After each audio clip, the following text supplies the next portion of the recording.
Assalamualaikum warahmatullahi wabarakatuh.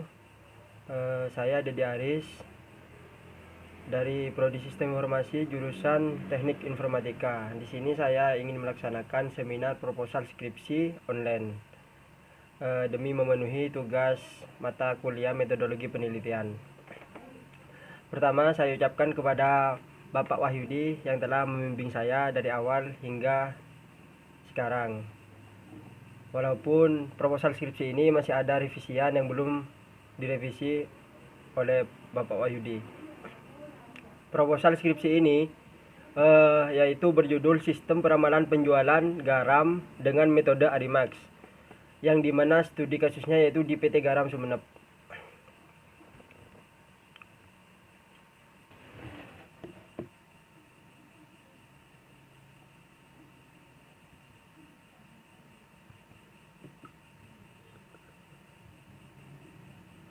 Materi presentasi yang pertama yaitu ada latar belakang, ada rumusan masalah, tujuan penelitian, batasan masalah, kemudian ada manfaat, perancangan sistem, dan yang terakhir ada penelitian sebelumnya. Yang pertama ada sekilas tentang PT Garam, yaitu PT Garam adalah badan usaha milik negara atau BUMN yang bergerak di bidang produksi dan pemasaran garam.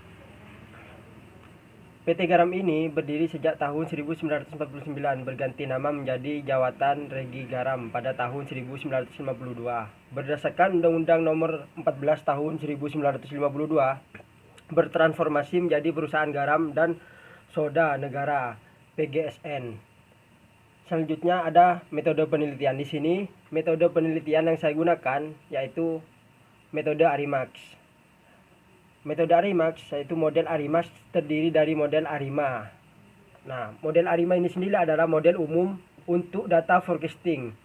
Arimax sendiri adalah model ARIMA dengan variabel tambahan. Selanjutnya adalah latar belakang. Nah, tantangan dalam penelitian ini antara lain yaitu yang pertama, bagaimana membangun aplikasi peramalan penjualan garam. Selanjutnya ada bagaimana mengimplementasikan pendekatan Arimax dalam peramalan penjualan garam. Nah, selanjutnya ada perumusan masalah. Perlunya dibuat sebuah sistem informasi peramalan yang dapat memprediksi jumlah barang yang akan terjual di masa yang akan datang dengan metode Arimax menggunakan data penjualan di beberapa bulan yang lalu. Dengan adanya sistem ini dapat membantu para pihak produksi untuk menetapkan beberapa banyak bahan baku untuk yang akan disediakan, serta dengan adanya sistem informasi peramalan ini dapat memberikan keputusan yang baik.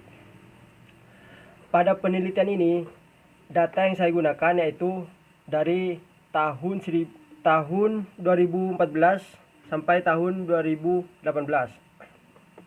Selanjutnya ada tujuan yaitu yang pertama membangun aplikasi penjualan garam. Yang kedua mengimplementasikan pendekatan Arimax dalam peramalan penjualan. Yang ketiga yaitu untuk perusahaan dapat meramalkan beberapa jumlah penjualan dari tren penjualan sebelumnya. Nah, selanjutnya ada batasan masalah. Dalam batasan masalah ini, yang pertama ada sumber data yang digunakan dari PT Garam Persero adalah data penjualan pada periode 2014 sampai 2018. Yang kedua yaitu melakukan peramalan dengan menggunakan metode Arimax. Kemudian manfaat dari penelitian ini yang pertama yaitu dapat memprediksi dalam produksi garam PT Garam Persero yang dapat digunakan untuk mempersiapkan bahan agar dapat meminimalisir kerugian yang diakibatkan oleh turun naiknya permintaan. Yang kedua, sebagaimana dalam mengembangkan suatu ilmu pengetahuan teknologi dalam sistem informasi dalam perusahaan. Yang ketiga, sebagai bahan acuan bagi mahasiswa, terutama bagi yang ingin melakukan penelitian sejenis. Juga dapat menambahkan khasanah perpustakaan yang akan berguna bagi pembaca. Yang terakhir, ada penelitian mengetahui akurasi dari metode Arimax untuk membangun sebuah sistem prediksi pemproduksian garam di PT Garam Persero. Selanjutnya yaitu materi perancangan sistem. Yang pertama, admin. Admin dapat mengelola data peramalan, dapat mengelola data penjualan, dapat mengelola pemodelan data, serta dapat mengelola analisa data peramalan dan juga melihat hasil analisa peramalan. Setelah itu dapat melakukan login, kemudian di logout. Yang kedua ada user. User ini tidak jauh beda, hanya sedikit user dapat melihat hasil peramalan. Yang kedua dapat melihat data peramalan, kemudian melihat hasil pemodelan data, kemudian juga dapat melogin dan melogout. Selanjutnya ada pimpinan. Di pimpinan ini hanya dapat melihat laporan data barang, kemudian melihat laporan peramalan, terus bisa juga melogin dan melogout. Penelitian sebelumnya. Nah, penelitian sebelumnya yaitu yang pertama dilakukan oleh Moh Yusuf Habibi dan Erwin Riksakomara pada tahun 2017. Penelitian ini membahas tentang peramalan harga garam konsumsi menggunakan Artificial Neural Network Feed Forward Back Propagation, studi kasus di PT Garam Mas Rembang, Jawa Tengah. Pada penelitian ini, yaitu hanya menggunakan variabel, yaitu variabelnya harga garam, sehingga membuat penelitian ini hasilnya tidak optimal. Yang kedua, ada penelitian dari Gabriela Cindy Castillo, yaitu pada tahun 2016, membahas tentang pemodelan analisis perkiraan produksi garam Kabupaten Kupang menggunakan metode regresi linear. Nah, yang digunakan datanya itu cukup terbatas.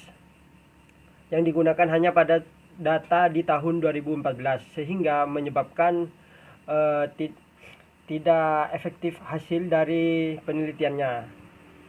Yang ketiga yaitu ada penelitian dari Agus Winarso pada tahun 2016, yaitu membahas tentang peramalan persediaan dan harga garam dengan metode double exponential smoothing di PT Garam Persero, Pangarengan, Kabupaten Sampang. Nah, di sini sistemnya sudah cukup bagus, kompleks, tapi ada kurang dari akuratnya pada metode peramalan yang digunakan pada penelitian tersebut. Yang keempat yaitu ada penelitian Dewi Murti pada tahun 2019 membahas tentang analisis tren pada harga garam yang dipengaruhi oleh curah hujan di Kabupaten Jeneponto. Nah, menurut saya pada penelitian ini cukup kurang efektif karena tidak menggunakan metode. Penelitian tersebut hanya menggunakan curah hujan dalam perhitungannya, cukup manual, sehingga tidak menghasilkan laporan yang cukup baik. Yang terakhir yaitu penelitian dari Denny Saifullah pada tahun 2017 membahas tentang metode adaptive neurophagy interference sistem pada aplikasi sistem cerdas pendugaan produksi garam. Untuk datanya sudah lengkap pada penelitian Denny Saifullah, hanya saja dalam sistemnya ada kekurangan, yaitu dari fitur-fiturnya dan juga dari tampilan-tampilannya, sehingga sistemnya kurang kompleks. Mungkin hanya itu saja yang bisa saya sampaikan. Apabila ada salah kata dari awal sampai akhir, saya mohon maaf sebesar-besarnya. Terima kasih. Wassalamualaikum warahmatullahi wabarakatuh.